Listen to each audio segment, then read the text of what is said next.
Hey, salut tout le monde, c'est Christian Dion et bienvenue aux Chroniques des podcasts agricoles du Québec. Aujourd'hui, je suis avec Frédéric Paris de la ferme Joël. Excuse-moi, j'ai failli te débaptiser, mon Fred. Là, aujourd'hui, on va décortiquer le quota, le poulet. Comment ça fonctionne, les prix, puis tout. Fait que là, on est avec Frédéric, c'est un producteur de poulet, il va tout nous expliquer ça. Fait que Fred, ça va bien? Oui, ça va bien, toi, Christian? Ben oui. Hey, écoute. Ça fait plaisir d'être avec toi. On a eu une fois un producteur de poulet, Éric Levac. Eux autres, de la manière qu'ils fonctionnaient, les unités de poulet, ça marche. Une unité de quota, je veux dire, c'est comme 2 kilos de poulet. Au Québec, c'est différent. Ça marche, je pense, en mètres carrés. C'est ça? Oui. C'est que le quota fonctionne en mètres carrés. L'unité de base, c'est un mètre carré. Un mètre carré, à l'origine, équivalait un mètre carré de quota, présentement, équivaut à 20 kilos de poulet vivant mis en marché, multiplié par un facteur, un pourcentage qu'on appelle, qui reflète l'état de la demande canadienne du poulet, puis de la part québécoise de la production canadienne de poulet. Donc, le pourcentage, ces temps-ci, on peut faire une moyenne peut-être autour de 150%. Donc, un mètre carré, on part avec 20 kilos de poulet vivant mis en marché, multiplié par 150%. Donc, ça nous équivaut à 30 kilos de poulet vivant mis en marché. Puis là, ça va fluctuer. Une période de production de quota, c'est 8 semaines. Un cycle de production de quota, c'est 8 semaines. Donc, à toutes les 8 semaines, chaque ferme doit mettre en marché, là, sauf exception, son quota dont il est propriétaire. Et chaque mètre carré est multiplié par un pourcentage différent. Les mois d'hiver, comme on est présentement en janvier, souvent la demande est un petit peu moins élevée, fait que les pourcentages vont diminuer un petit peu.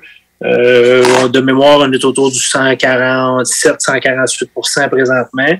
Puis quand on s'en va dans les périodes où la demande est plus forte, ben comme en été, on va produire peut-être à 150, 152, 153%. Donc, notre 30 kilos va devenir peut-être 31, 32 kilos en été et on va peut-être diminuer à 28, 29 kilos par mètre carré détenu en hiver. L'été, il se consomme plus de poulet à cause des barbecues? Ouais, c'est que tout le phénomène des vacances, des gens sur la route, les barbecues, les terrasses, les parties de famille sur le bord de la piscine, le monde voyage. Le monde voyage arrête chez les rôtisseries sur le bord du chemin, arrête chez Saint-Hubert, chez Benny's, chez Scores. Il y a comme une effervescence de consommation dans cette période-là. Puis, ça correspond à des mois où la demande est la plus élevée là, dans l'année là, pour la viande de poulet. C'est un peu la même chose des fois sur le porc. Je suis moins familier, là, mais le porc a aussi son propre cycle. Là, puis l'été, les barbecues, la consommation monte. Les prix souvent sont plus avantageux parce que justement la consommation va monter. Fait que les prix aux producteurs des fois vont être plus élevés. C'est un peu la même réalité qui dicte là, les besoins. Là. Les gens voyagent, arrêtent au restaurant, consomment du poulet, consomment du porc, etc. Puis là, dans ton cas, vu que ça marche en mètre carré, puis là que la production fluctue, bon, des fois, t'as plus de demandes, t'as moins de demandes, il y a du quota qui t'est comme offert gratuitement en fonction de la demande, là, c'est pour ça que du quota. Est-ce que tu es propriétaire du quota à 100% de tes bâtisses ou à 80%, par exemple, pour te laisser une marge de manœuvre, justement, avec la demande? Ben nous, ici, avec l'historique de la ferme, c'est que la ferme est propriétaire de sa tranche de quota. Et puis, moi, m'établissant comme jeune agriculteur en 2010, je suis éligible à un prêt de quota des éleveurs de volailles du Québec pendant une période de mémoire, c'est une quinzaine d'années. Mais nous, ici, on est comme avec le quota qu'on est propriétaire et ma tranche prêtée par les éleveurs de volailles du Québec, on est autosuffisant là, pour remplir nos bâtiments.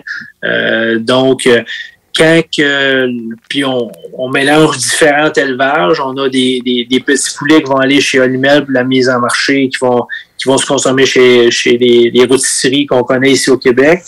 Après ça, je vais faire de l'élevage de gros poulets pour mes besoins sur la ferme. Fait qu'on va passer dans l'élevage qui va aller chez Olimel à 35 jours, avec un élevage qui va venir pour nos besoins mise en marché à la ferme qui peut aller jusqu'à 65 jours.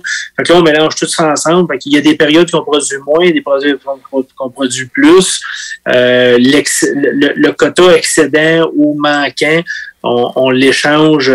On le loue à l'extérieur de la ferme là, à d'autres producteurs via nos regroupements de gestionnaires de quotas. Fait qu'il y a des échanges de quotas qui se font entre producteurs pour s'assurer que la production est toute produite au Québec selon l'allocation qu'on se fait là, donner par la partie québécoise des besoins canadiens en poulet.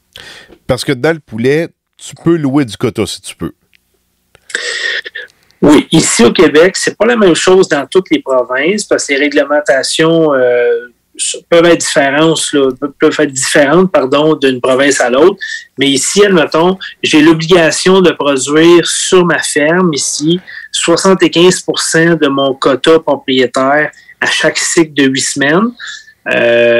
Donc, je peux éventuellement louer à d'autres producteurs jusqu'à 25% de mon quota propriétaire à l'extérieur de ma ferme.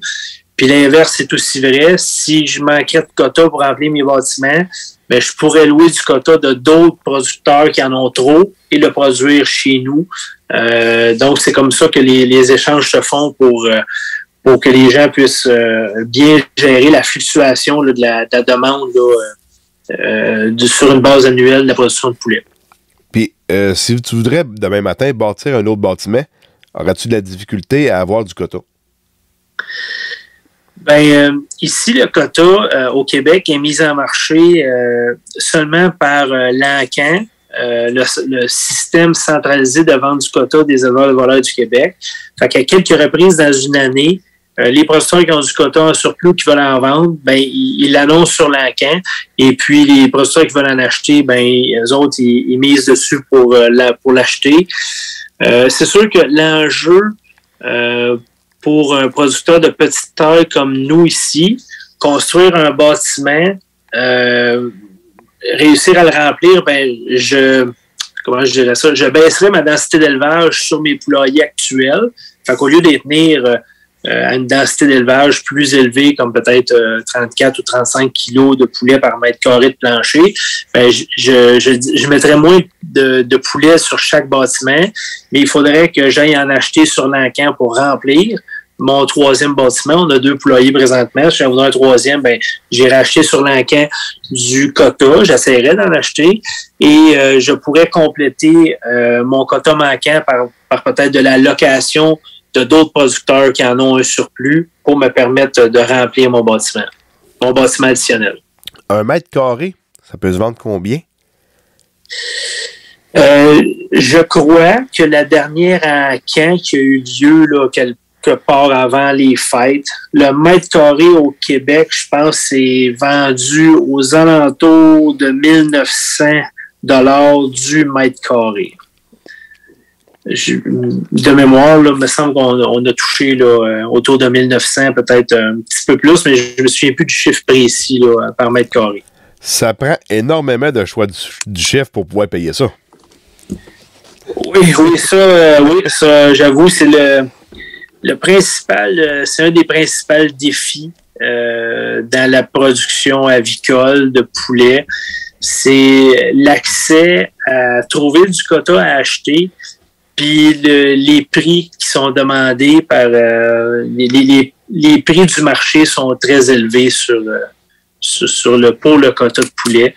Pour les quotas, en général, toute production confondue, mais dans le quota de poulet, c'est cher. Ça reflète aussi l'évolution de la demande canadienne aussi dans les 10 dernières années. 10-20 dernières années, il y a eu depuis depuis 2 ans, avec la COVID, etc., on n'a peut-être pas eu autant de croissance de la demande, mais on a vécu, si vous mettez les 20 dernières années, à peut-être juste 2 à 2,5 % de croissance annuelle de la demande canadienne, le même mètre carré de quota permet d'aller chercher la production, c'est 20 ans à 2 %, ça fait 40 % de plus. Donc, les prix pour chaque mètre carré ont été à la hausse, mais d'un peu plus que 40 % par exemple. T'sais. Fait que c'est un des principaux défis. Ouais, non, c'est pas évident.